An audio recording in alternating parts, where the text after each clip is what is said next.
पाकिस्तान और सूडान के मुआहदे को लेके ख़बरें ये आ रही हैं कि ये मुआहदा कैंसल हो चुका है या होने जा रहा है, और इसमें सऊदी अरब ने पाकिस्तान को मुआहदा आगे बढ़ाने से रोक दिया है। राइटर्स ने इस पे बात की है, दुनिया के मारूफ अखबार इस पे रिपोर्टिंग कर चुके हैं, और राइटर्स की खबर जो है वो सच्ची होती है, इनके सोर्स इतने स्ट्रांग होते हैं। ये कोई अफवाह नहीं है, बल्कि लग यूँ रहा है कि वाक़अतन सूडान और पाकिस्तान की ये डील ख़तरे में पड़ चुकी है, और उसका एक और मुज़ाहिरा भी गुज़श्ता रोज़ हुआ, उसमें हम बाद में बात करते हैं। सबसे पहले तो ये जो ख़बरें आ रही हैं ना, इसके ऊपर लोगों ने लिखा, तो क्या अब सऊदी अरब फ़ैसला करेगा कि पाकिस्तान ने किससे डील करनी है, किससे नहीं करनी?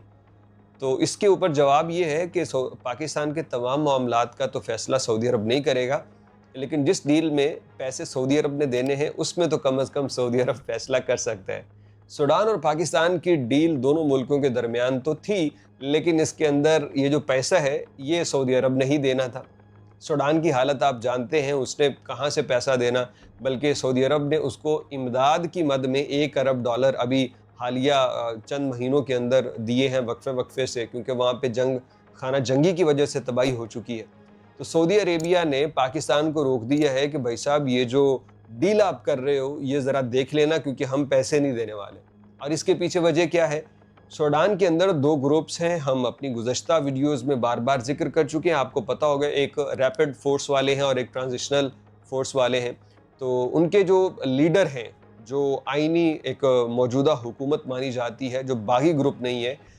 उनके सऊदी अरब के साथ ताल्लुकात अच्छे रहे हैं, सऊदी अरब उसको सपोर्ट करता रहा है, लेकिन अब उनसे भी मामलात कुछ बिगड़े नज़र आते हैं, जिसके चलते सऊदी अरब ने अपना हाथ खींच लिया है और उनकी ये डिफेंस डील सऊदी अरब नहीं करवा रहा। अब इसके पीछे जो एक कभी इम्कान है ना, वो ये है कि मुत्तहिदा अरब अमारात हो सकता है कि कोई यकीन दहानी सऊदी अरब को करवा चुका हो कि सूडान में बागियों की हिमायत से हम पीछे हट रहे हैं, तो आपके लिए पैगाम है कि आप भी कुछ ना करो। तो सऊदी अरब फिर सोच रहा होगा कि फिर काहे का ये $1.5 अरब यहाँ पे इन्वेस्ट करना, क्योंकि सऊदी अरब यहाँ पे हुकूमत को इसलिए स्ट्रॉन्ग कर रहा था कि वो उन बागियों को कुचल सके जो कि सूडान के अंदर बेदर्दी से कत्लो गारत कर रहे हैं। जब वो ही नहीं रहेंगे, उनको पीछे से फीड करना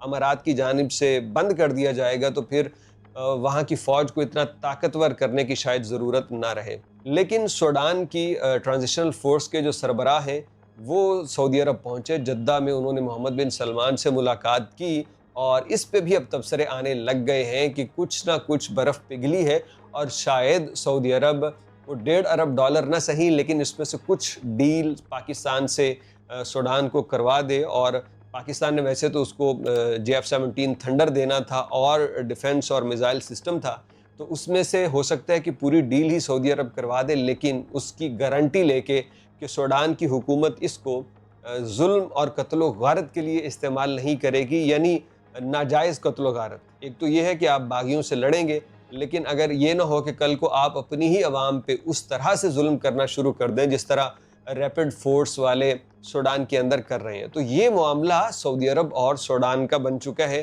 पाकिस्तान और सूडान का मामला नहीं है। और आपको ये भी बता दें कि सऊदी अरब ने $1 अरब मज़ीद पाकिस्तान के खाते में ट्रांसफ़र कर दिए हैं। पाकिस्तान से ना कोई नाराज़गी है, ना पाकिस्तान से कोई छपकलिश चल रही है, बल्कि मामलात बिल्कुल सेट हैं। हाँ, ख़बर तो ये भी आ रही है कि कतर भी सऊदी पाकिस्तान डिफेंस एग्रीमेंट में शामिल होने के लिए जा रहा है। तो एक और भाई आ जाएगा, तो फिर भाई साहब मज़ीद डॉलर आएंगे, मज़ीद IMF से जान छूटेगी। तो खैर, ये ना इस पे हमेशा वो मुस्कुरा के बात करने का दिल करता है, क्योंकि दिल हम पहले ही बहुत जला चुके हैं, और काश के कभी इस मुल्क में ऐसी लीडरशिप और निज़ाम और हुक्मरानी भी आए जो ये IMF और ये कर्ज़ और ये सारी इमदाद से हमारी जान छुड़ाए, और मुल्क के अंदर कोई ऐसा सिस्टम हो कि हम इतना पैसा बनाएं, इतनी जो हम तरक्की करें कि खुद अपने तय कफ़ील हो के हम सारी चीज़ें जो हैं वो मैनेज कर सकें। इस मामले पे कोई राय देना चाहें तो आप भी कमेंट कीजिएगा।